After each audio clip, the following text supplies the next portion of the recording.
Why is the world in trouble today?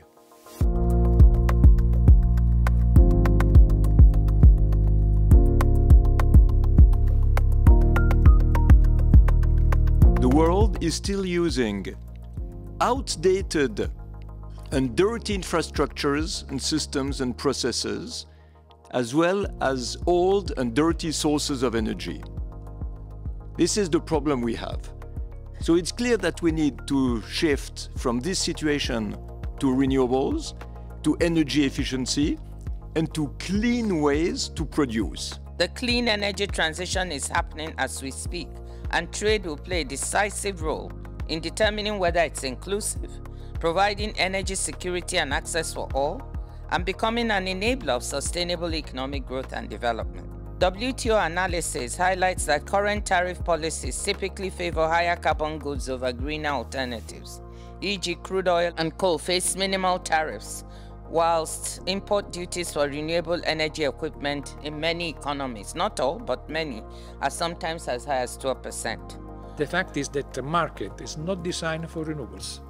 The market is still designed for fossil fuel. The market is still thinking that our economy is based on a centralized energy system.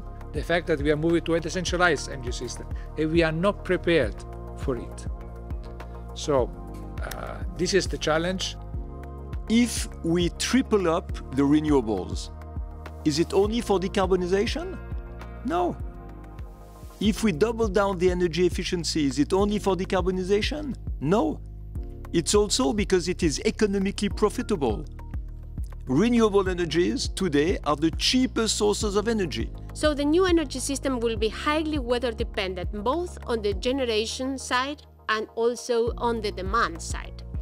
These natural mismatches between power supply and power demand can be partly solved by trade opportunities supported by better weather, water, and climate information.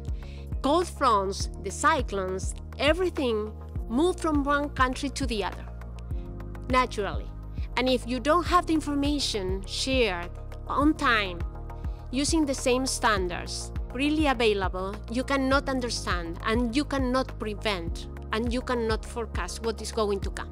It is very important that we take care about the differences in human resources, in technological capabilities among developed countries in our organization, in a way that we can have peer conversation in which everyone feels that they are understanding what's going on and do not feel being led behind in the conversation. What I think nobody wants is to have a green divide. It's really critical that we give developing countries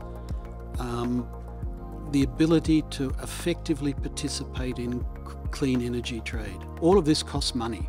We've got to be able to bring money to developing countries so that they can face these challenges and take advantage of the opportunities. Any monies that are earned from any of the policies that are moving towards decarbonization by developed countries, they ought to consider how these can be channeled to help developing countries also meet those goals. The cost of capital, as you heard, be more due to perceptions of risk rather than actual risk in many instances, is prohibitively high in these countries. So we need to be quite creative, and we need to hammer on this win-win which we see.